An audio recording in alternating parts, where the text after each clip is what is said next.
E20 அப்படிங்கிற பெட்ரோல்ல 20% எத்தனால கலக்கிற ஒரு திட்டத்தை ஒன்றிய அரசு நடைமுறைப்படுத்தி இருக்கு. நாம பைக்கு, காரு இதுக்கெல்லாம் போடுற பெட்ரோல் இருக்கு இல்லைங்களா, இதுல 20% எத்தனால கலந்து போடுற ஒரு திட்டத்தை ஒன்றிய அரசு நடைமுறை கொண்டு வந்திருக்கு.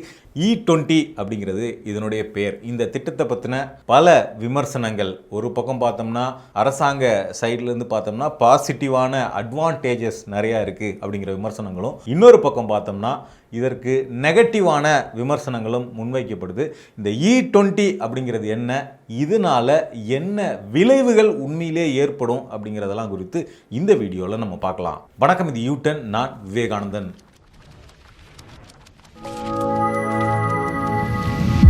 U10 அப்படிங்கிறது பொய் செய்திகளை முறியடிக்கிறதுக்காகவும் வெறுப்பை வீழ்த்துறதுக்காகவும் சுதந்திரமாக நடத்தப்படுற ஒரு சுதந்திர ஊடகம். இந்த ஊடகம் எந்த ஒரு அரசியல் கட்சியினுடைய நிதியிலும் நடத்தப்படுற ஊடகம் கிடையாது. மக்களாகிய நீங்கள் கொடுக்குற பணத்திலையும் யூடியூப், கூகுள் ஆட்ஸ் மாதிரி வரக்கூடிய பணத்திலையும் தான் இந்த ஊடகம் நடத்தப்படுது. U10 செய்கிற இந்த வேலை முக்கியமானது, இது சரியாக இருக்குது அப்படின்னு நீங்கள் நினச்சிங்கன்னா ஸ்க்ரீனில் தெரிகிற QR கோட் மூலமாக உங்களால் முடிஞ்ச டொனேஷன் அனுப்பி U10 உடைய வளர்ச்சிக்கு உதவலாம். முதல்ல எத்தனால் அப்படிங்கிறது என்ன அப்படின்னு பார்த்தோம்னா, எத்தில் ஆல்கஹால் அப்படிங்கிறது இதனுடைய பெயர். ஆல்கஹால் அப்படின்னு சொன்ன உடனே நமக்கு மது வகைகள் தான் ஞாபகத்துக்கு வரும். இந்த எத்தில் ஆல்கஹாலை மிக்ஸ் பண்ணி தான் இந்த மது வகைகள்லாம் தயாரிக்கப்படுது. இப்போ இந்த எத்தனால்ங்கிறது இன்னொரு பக்கம் பயோஃபியூலாகவும் செயல்படுது. இந்த எத்தனாலை எதுல இருந்துலாம் தயாரிக்கிறாங்க, எப்படி கிடைக்குது அப்படின்னு பார்த்தோம்னா, மெயினாக பார்த்தோம்னா கரும்புல இருந்து தான் அதிகமான அளவில் எத்தனால் கிடைக்குது. அதே மாதிரி அரிசி, சோளம் மாதிரியான தானியங்கள்ல இருந்தும் எத்தனால் தயாரிக்கப்படுது. ஸோ இதை எப்படி தயாரிப்பாங்க அப்படின்னு பார்த்தாக்கா, இப்போ உதாரணத்துக்கு நம்ம கரும்பு எடுத்துக்கிட்டோம். கரும்போடைய சாரை மொத்தமாக பிழிஞ்செடுத்து என்ன பண்ணுவாங்கன்னா ஃபேக்டரியில் வச்சு அதை நொதிக்க வைப்பாங்க. இதை நொதிக்க வைக்கிறது அப்படிங்கிறது இந்த ஃபெர்மெண்டேஷன் ப்ராசஸ் இருக்கு இல்லைங்களா, இதுக்காக என்ன பண்ணுவாங்கன்னா கரும்பு சாரில் ஈஸ்ட்டை மிக்ஸ் பண்ணி நொதிக்க வச்சு கடைசியில் பார்த்தோம்னா அதை டிஸ்டில்லேஷன் பண்ணி அதிலிருந்து எத்தனாலை பிரிச்செடுப்பாங்க. இப்போ அரிசி, சோளம் மாதிரியான அந்த தானியங்கள்லேருந்து கிடைக்கிற அளவை விட கரும்புல இருந்து கிடைக்கிற எத்தனால் அப்படிங்கிறது தான் ரொம்ப அதிகமானதாக இருக்கு. இப்போ இந்த எத்தனாலை பெட்ரோலோட கலக்க போறோம் அப்படின்னு சொல்றாங்க இல்லைங்களா, E20 அப்படின்னு சொல்லிட்டு. அதாவது E20னா என்னன்னா, 1 லிட்டர் பெட்ரோல் நீங்க போடுறீங்கன்னா அதுல 1000 மில்லி பெட்ரோல் அப்படிங்கிறது இருக்காது. 1 லிட்டர்னா 1000 மில்லி இல்லைங்களா, அதில் 800 ml தான் பெட்ரோல் இருக்கும்.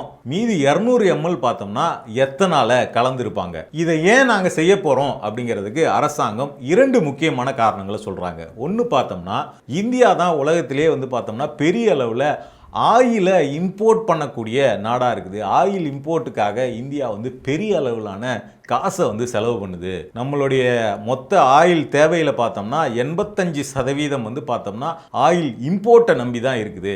ஸோ இதை கம்மி பண்ணுறதுக்காக நாங்கள் என்ன பண்ணுறோம்னா, 1 லிட்டர் பெட்ரோலில் 200 ml எத்தனால கலக்க போகிறோம், 20% எத்தனால கலக்க போகிறோம் அப்படின்னு ஒன்று சொல்கிறாங்க. இன்னொரு 2வது காரணம் என்னன்னு பார்த்தோம்னா, இந்த எத்தனால பெட்ரோலோட கலக்கிறது மூலமாக எத்தனாலுங்கிறது கார்பன் எமிஷனை கம்மியாக வெளியிடும். அதனால் நம்ம இந்த குளோபல் வார்மிங்க்கு காரணமான இந்த கார்பன் எமிஷனை நம்ம கட்டுப்படுத்தலாம், சுற்றுச்சூழல் மாசுபாட்டை குறைக்கலாம் அப்படின்னு 2வது காரணம் சொல்கிறாங்க. ஸோ இந்த 2 காரணங்களும் உண்மையிலேயே எப்படி இருக்குது அப்படிங்கிறத பின்னாடி பார்ப்போம். இப்போ பார்த்தோம்னா, இந்த எத்தனால் கலக்கிறது, பெட்ரோலில் எத்தனால் கலக்கிறது அப்படிங்கிறது இப்போ தான் ஆரம்பித்தாங்களா அப்படின்னு கேட்டாக்கா, இந்த எத்தனால் கலக்கிறது அப்படிங்கிறத ரொம்ப முன்னாடியிலேருந்தே இந்தியாவில் பண்ணிக்கிட்டு இருக்காங்க. குறிப்பாக பார்த்தோம்னா 2003லேயே பார்த்தோம்னா எத்தனால் பெட்ரோலோடு மிக்ஸ் பண்ணுற திட்டம் கொண்டு வரப்பட்டுச்சு. அப்போ பார்த்தோம்னா 0.3% எத்தனால் அப்படிங்கிறது பெட்ரோலோடு கலந்து விற்கப்பட்டுச்சு. இது 2013ல் 10 வருஷம், 2003லேருந்து 13 வரைக்கும் 10 வருஷம் கழிச்சு பார்த்தோம்னா 0.3ங்கிறது 1.5% அதிகப்படுத்தப்பட்டுச்சு. அதுக்கு பிறகு நம்ம ஆட்சிக்கு வரார் 2014ல். 2014 to 22 இந்த 8 ஆண்டுகள் காலத்தில் பார்த்தோம்னா 10% எத்தனால் பெட்ரோலில் கலக்கப்பட்டுச்சு. E10 அப்படிங்கிறது 2022ல்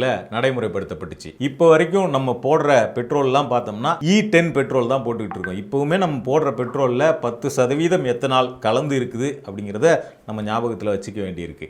அடுத்த திட்டமாக பார்த்தோம்னா E20 அப்படிங்கிற திட்டம் அறிமுகப்படுத்தப்பட்டுச்சு. இதுக்கான கால நிர்ணயம் இதை வந்து நாங்கள் எப்போ அச்சீவ் பண்ணுவோம் அப்படின்னு கால நிர்ணயம் என்ன செஞ்சுருந்தாங்கன்னா 2030க்குள்ளே நாங்கள் E20 அச்சீவ் பண்ணுவோம் அப்படின்னு இந்திய அரசாங்கம் கால நிர்ணயம் பண்ணியிருந்தது. ஆனால் நம்ம ஜியோட கவர்மெண்ட்டில் என்ன பண்ணாங்க அப்படின்னா, இதை நாங்கள் ஃபாஸ்ட்டாகவே அச்சீவ் பண்ண போகிறோம், 2030 வரைக்கும்லாம் எங்களால் வெயிட் பண்ண முடியாது அப்படின்னு சொல்லிட்டு 2025-26க்குள்ளேயே பார்த்தோம்னா நாங்கள் E20 அச்சீவ் பண்ணி முடிச்சிருவோம் அப்படின்னு அறிவிச்சு தான் இந்த திட்டத்தை இப்போ நடைமுறை கொண்டு வராங்க. அதே மாதிரி 2030க்குள்ள E30 நாங்கள் கொண்டு வருவோம், 30% எத்தனால் கலக்கிற திட்டத்தை 2030க்குள்ள நாங்கள் கொண்டு வந்துருவோம் அப்படிங்கிறத ஒரு விஷனாகவும் வச்சு வேலை செஞ்சுக்கிட்டு இருக்காங்க. இப்போ ஒன்றிய அரசு சொல்லக்கூடிய காரணங்களுக்கு வருவோம். முதல் காரணம் இம்போர்ட் காஸ்ட்னு சொன்னாங்க இல்லைங்களா. 2024 பார்த்தோம்னா எவ்வளவு ஆயில் இம்போர்ட்டுக்காக ஸ்பெண்ட் பண்ணியிருக்காங்க அப்படின்னு பார்த்தோம்னா $132.4 பில்லியன், அதாவது 11 லட்சம் கோடி ரூபாய்க்கும் அதிகமான பணத்தை வந்து ஆயில் இம்போர்ட்டுக்காக செலவு பண்ணியிருக்காங்க. இது தொடர்பாக ஒன்றிய அரசு என்ன சொல்லுது அப்படின்னா, இந்த E10 இன்ட்ரடியூஸ் பண்ணது இருக்கீங்களா, 10% எத்தனால கலந்தது, அதன் மூலமா 53,894 கோடி ரூபாய் ஃபாரின் எக்ஸ்சேஞ்சை நாங்கள் வந்து குறைச்சிருக்கோம், அதை சேவ் பண்ணியிருக்கோம் அப்படின்னு சொல்றாங்க. இது உண்மையிலேயே ஒரு பெரிய தொகை தான். சரி, இவ்வளோ சேவ் பண்ணியிருக்காங்க. ஆனால் இன்னைக்கும் நம்ம செய்திகளில் பார்த்தோம்னா கரும்பு விவசாயிகள் பார்த்தோம்னா எங்களுக்கான பெண்டிங் பணத்தை கொடுக்கணும் அப்படின்னு தொடர்ச்சியாக அடிக்கடி போராடிக்கிட்டு இருக்கிறத நம்ம பார்த்துக்கிட்டு தான் இருக்கிறோம். இது இன்னொரு பக்கம். இந்த தொகை பெரிய தொகை தான், இதை சேவ் பண்ணுறது நல்லது தான் அப்படின்னு சொல்லும்போது இதற்கு இன்னொரு விலையையும் இந்தியா கொடுத்து கொண்டு இருக்கிறது. அதையும் நம்ம பார்க்க வேண்டியிருக்கு. அது என்ன அப்படின்னா, இப்போ எத்தனால் கொள்முதல் நடக்கிறது இருக்குல்ல இந்தியாவில், அது 2013 பார்த்தோம்னா 38 கோடி லிட்டர் எத்தனால் வந்து கொள்முதல் பண்ணப்பட்டுச்சு. இது 2022 எவ்வளவா அதிகமாச்சு அப்படின்னா 440 கோடி லிட்டரா அதிகமாச்சு. 10 மடங்கை விட அதிகமான கொள்முதல் நடந்துச்சு. இப்போ இந்த எத்தனாலை தயாரிக்கணும் இல்லைங்களா, அதுக்கு பெரும்பாலும் சார்ந்து இருக்கிறது கரும்பு. நம்ம முன்னாடியே சொன்ன மாதிரி அதில் 84% எத்தனால் வந்து கரும்புல இருந்து தான் எடுக்கப்பட்டிருக்கு, 10% அரிசியில இருந்தும், இன்னொரு 5% சோளம் மாதிரியான பிற தானியங்கள்ல இருந்தும் எடுக்கப்பட்டிருக்கு. அப்போ இந்த எத்தனால் ப்ரொடக்ஷன் 10 மடங்கு அதிகமாச்சு இல்லை, இது எப்படி அதிகமாச்சு அப்படின்னு பார்த்தோம்னா இதுக்காக பல வழிகளில் அந்த உற்பத்தியை பெருக்கிறதுக்கான நடவடிக்கை பண்ணப்பட்டிருக்கு. அதில் ரொம்ப குறிப்பா நம்ம கவனிக்க வேண்டிய நடவடிக்கை என்னன்னு பார்த்தோம்னா, ஃபுட் கார்ப்பரேஷன் ஆஃப் இந்தியாவுடைய கோடவுன் இருக்கு இல்லைங்களா, அதுல இருந்து 10 லட்சம் மெட்ரிக் டன் அரிசி வந்து பார்த்தோம்னா எத்தனாலுக்காக 2022 விற்பனை பண்ணப்பட்டுச்சு. அதாவது இந்தியா அப்படிங்கிறது உலகத்திலேயே அதிகமான வறுமையிலும் பசியிலும் அதிகமாக இருக்கக்கூடிய மக்கள் வாழக்கூடிய ஒரு நாடு. குளோபல் ஹங்கர் இண்டெக்ஸ் அதை எடுத்துக்கிட்டோம்னா உலகத்திலேயே பசியில் அதிகமாக மக்கள் வாழக்கூடிய உலக பசி குறியீடு, அந்த குறியீடை எடுத்துக்கிட்டோம்னா இந்தியா 127 நாடுகளில் 105வது இடத்துல இருக்கு. அப்போ அப்படி இருக்கக்கூடிய சூழல்ல ஃபுட் கார்ப்பரேஷன் ஆஃப் இந்தியா குடோன்ல இருந்து அரிசியை டைவர்ட் பண்றாங்க எத்தனால் ப்ரொடக்ஷனுக்காக. ஆனா நாங்க எக்ஸஸ் ப்ரொடக்ஷனை தான் கொடுக்குறோம் அப்படின்னு சொல்றாங்க. ஆனா இவ்வளோ எக்ஸஸ் கொள்முதல் உங்ககிட்ட இருக்குது, உபரியாக இவ்வளோ இருக்குது அப்படின்னா இத்தனை சதவீத மக்கள் எப்படி பசியோடு இருக்கிறார்கள், உலக பசி குறியீட்டில் ஏன் இந்தியா இவ்வளோ மோசமான நிலையில் இருக்குது அப்படிங்கிறது முக்கியமான கேள்வியா இருக்கு. அப்ப இப்படி இருக்கக்கூடிய சூழல்ல அடுத்த 2 வருஷத்துல E20க்காக என்ன பண்ணியிருக்காங்க அப்படின்னா 52 லட்சம் மெட்ரிக் டன் அரிசியை எத்தனால் ப்ரொடக்ஷனுக்காக வித்திருக்காங்க. அப்ப இது E20 முழுமையாக அச்சீவ் பண்ணும்போது எவ்வளவாக மாறும், அல்லது E30ங்கிற விஷனை நோக்கி போகும்போது எவ்வளவு அரிசி தானியங்கள் ஃபுட் கார்ப்பரேஷன் ஆஃப் இந்தியாவிலிருந்து எத்தனால் ப்ரொடக்ஷனுக்காக மாற்றப்படும் அப்படிங்கிறத ஒரு முக்கியமான கன்சர்னாக பார்க்க வேண்டியிருக்கு. ஏன்னா இந்தியா மாதிரி ஏழை மக்கள் அதிகமாக வசிக்கக்கூடிய நாட்டில் மக்களினுடைய ஃபுட் செக்யூரிட்டி அப்படிங்கிறது ரொம்ப ரொம்ப முக்கியமானது. இந்த ஃபுட் செக்யூரிட்டியை எதுக்காகவும் காம்ப்ரமைஸ் பண்ணிக்க முடியாது. அப்போ இங்கே உணவு எரிபொருளாக மாற்றப்படுது அப்படிங்கிறது தான் இங்கே மிகப்பெரிய சிக்கலாக நிற்கிது. ஏற்கனவே E10க்காக 84% கரும்புல இருந்தும் 10% அரிசியில இருந்தும் எடுக்கப்பட்ட அந்த எத்தனால் இருக்கு இல்லைங்களா, இப்ப E20க்காக அரசு என்ன திட்டமிடுது அப்படின்னா 55% கரும்புல இருந்தும் 45% அரிசி மாதிரியான தானியங்கள்ல இருந்து எடுக்க போறோம் அப்படின்னு சொல்றாங்க.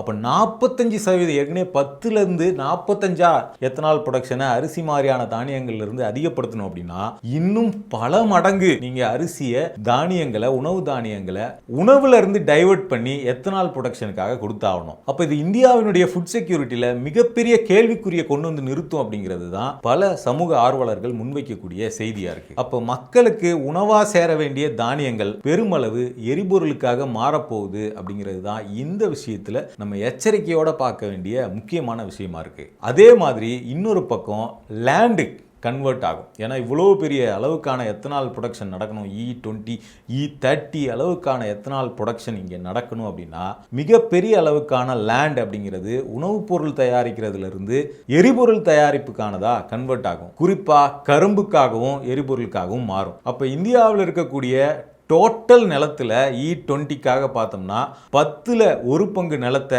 கரும்பு போடுறதுக்கு மாற்றணும் அப்படின்னு சொல்கிறாங்க. அப்போ இதனால் என்ன ஆகும்னா ஒரு பெரிய லேண்டை கரும்புக்காக நீங்கள் கன்வெர்ட் பண்ணும்போது, எரிபொருளுக்காக கன்வெர்ட் பண்ணும்போது உணவு தானியங்கள் பயிரிடக்கூடிய அந்த லேண்ட் அப்படிங்கிறது குறையும். அப்போ உணவுப் பொருள் உற்பத்தி குறையும். அப்போ இதனால் 2 விளைவுகள் ஏற்படும். ஒன்று, உணவு கிடைக்க வேண்டிய விளிம்பு நிலை மக்களுக்கு அது கிடைக்காம போகிற ஆபத்து.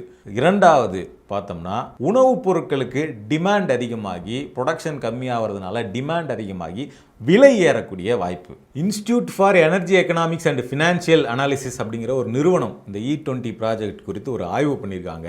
அந்த ஆய்வில் அவங்க என்ன சொல்கிறாங்க அப்படின்னா 30,000 சதுர கிலோமீட்டர் நிலத்தை உணவுப் பொருட்கள் விளைவிக்கிற நிலங்களை எத்தனால் உற்பத்திக்காக மாற்ற வேண்டியிருக்கும் அப்படின்னு சொல்கிறாங்க. அதே மாதிரி இன்னொரு மிக முக்கியமான விஷயம் என்னென்னா, கரும்பு அப்படிங்கிறது அதிக நீர் தேவைப்படுகிற ஒரு பயிர்.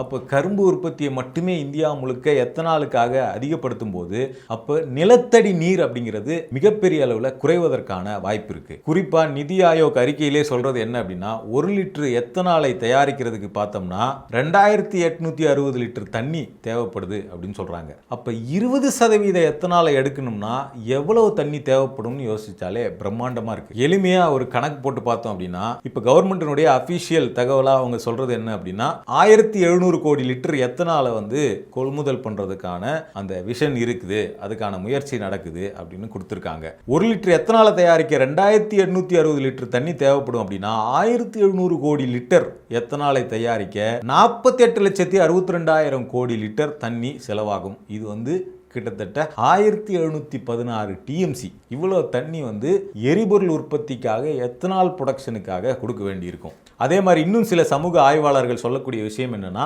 கரும்பு மட்டும் இல்லாமல் மற்ற உணவு தானியங்களும் பார்த்தோம்னா எத்தனால் தயாரிக்க பயன்படுத்துறதுனால குறிப்பாக இந்த கோழிக்கு உணவாக இருக்கக்கூடிய பல தானிய வகைகள் இந்த எத்தனாலுக்காக கன்வெர்ட் பண்ணும்போது பார்த்தோம்னா கோழி பண்ணைகள் இந்த மாதிரி விஷயங்களுக்கான அவங்களுக்கான கொள்முதல் அப்படிங்கிறது குறையும். அப்போ அந்த டிமாண்ட் அதிகமாகிறது மூலமாக முட்டை, சிக்கன் இந்த மாதிரியான புரோட்டீனுக்கு அவசியமான, ஊட்டச்சத்துக்கு அவசியமான இந்த அசைவ உணவுப் பொருட்களினுடைய விலை இதுவும் அதிகரிக்க வாய்ப்பு இருக்கு அப்படின்னு சொல்றாங்க. அதே மாதிரி ஏற்கனவே இந்த சோள உற்பத்தியில, கான் உற்பத்தியில பார்த்தோம்னா 34% கான் பார்த்தோம்னா எத்தனால் ப்ரொடக்ஷனுக்காக டைவர்ட் பண்ணப்பட்டிருக்கு. இதனால இன்னொரு பக்கம் பார்த்தோம்னா இந்தியா கான் இம்போர்ட்டை அதிகப்படுத்த வேண்டிய சூழலும் நடந்திருக்கு. அதே மாதிரி இப்போ இருக்கக்கூடிய சூழல் படி நம்ம ஏற்கனவே பார்த்த மாதிரி இந்த IEEFA அப்படிங்கிற அந்த நிறுவனம் அவங்களோட ஆய்வில் சொல்லக்கூடிய மிக முக்கியமான தகவல் என்னன்னு பார்த்தோம்னா இன்னைக்கு எலக்ட்ரானிக் வெஹிக்கிளை நோக்கி உலகமே போயிட்டு இருக்கு. இந்தியாவுமே பார்த்தோம்னா EV வாகனங்களை அதிகப்படுத்துறதுக்கான பல முயற்சிகளை இந்திய அரசு பண்ணிக்கிட்டு இருக்கு.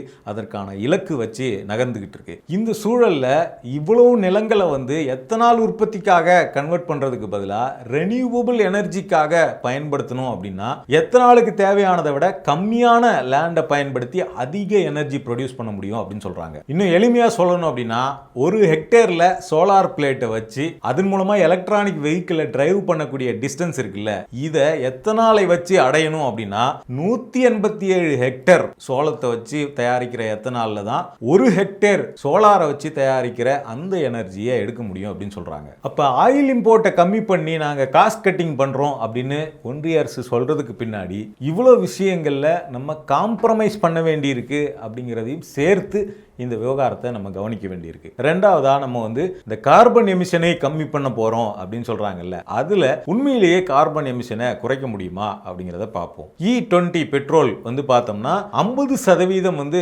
கார்பன் மோனாக்சைடை கம்மியா ரிலீஸ் பண்ணும் அப்படின்னு சொல்றாங்க. அதே மாதிரி ஹைட்ரோ கார்பன் எமிஷன்லையும் பார்த்தோம்னா 20% குறைக்கும் அப்படின்னு சொல்றாங்க. இந்த ரெண்டு இல்லாம மற்ற சில கிரீன் ஹவுஸ் கேஸஸும் இருக்கு. குறிப்பா நைட்ரஸ் ஆக்சைடு அதிக அளவில் எத்தனால்ல இருந்து ரிலீஸ் பண்ணப்படுது. இதையும் நம்ம நம்ம கவனிக்க வேண்டியிருக்கு. இந்த மாதிரியான விவகாரங்களை ஆராயிற அறிஞர்கள் என்ன சொல்றாங்க அப்படின்னா, E20 மூலமா 5% கிரீன் ஹவுஸ் கேஸ் எமிஷனை குறைச்சாலே அது பெரிய விஷயம் அப்படின்னு சொல்றாங்க. அவ்வளவுதான் பண்ண முடியும் அப்படிங்கிறாங்க. ஆனா இந்த 5% குறைக்கிறதுக்காக நம்ம உணவு பாதுகாப்புல செஞ்சுக்கிற அந்த காம்ப்ரமைஸ் அப்படிங்கிறது அதனுடைய விலை அப்படிங்கிறது மிக பெருசு அப்படிங்கிறத நம்ம கவனிக்க வேண்டியிருக்கு. அதே மாதிரி எத்தனால் தயாரிக்கும் போது இந்த டிஸ்டிலேஷன் ப்ராசஸ் இருக்குல்ல, அந்த ப்ராசஸ்லையும் நிறைய ஹீட் வந்து ஜென்ரேட் ஆகும். அப்போ அந்த ஹீட்டை ப்ரொடியூஸ் பண்ணுறதும் ஃபாசில் ஃபியூல்ஸாக இருக்குது.